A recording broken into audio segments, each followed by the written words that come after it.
అరకులో పెట్టారు. సార్ నువ్వు రా మా ఊరికి రా అంటే ఎక్కడ అన్న 5-10 నిమిషాలు నడకన్నా. అలా నడక 5 కాదు 7 కిలోమీటర్లు నడిపించారు లోపలికి, అడవి లోపలికి. వాళ్ళు అడిగింది ఏం తెలుసా బాబు, మాకు తాగడానికి మంచినీళ్ళు లేవు బాబు, 3 కిలోమీటర్లు కిందకి దిగాలి, మట్టి జారిపోతా పడతాం వెళ్తా ఉంటాం అంటే, అమ్మ నేను చెప్పాను అమ్మ నేను ముఖ్యమంత్రి కాను, నేను ఎమ్మెల్యేని కూడా కాదు, నేను నీకేం చేయలేను, నీ సమస్య వినగలను తప్ప అంటే, నాకు తెలుసు బాబు భవిష్యత్తులో నువ్వు అవుతావు కాబట్టి అందుకు చెప్తున్నావు.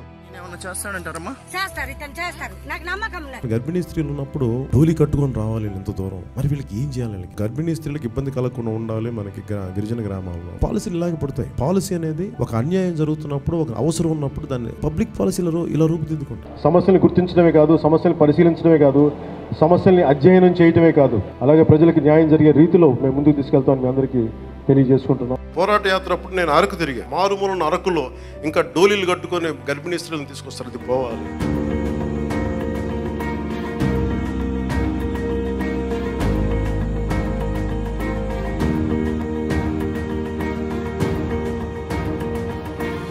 వేసిన ప్రతి ఒక్క ఓటర్కి, ప్రతి ఒక్కరికి కూడా మీ ఓటుకి సరైన వ్యక్తులకి వేసాం, సరైన కూటమికి వేసామని మీరు గర్వపడేలాగా ఉంటుంది మేము చేసేది పాలన. ఇది మంచి ప్రభుత్వం, ఇది మంచి ప్రభుత్వం.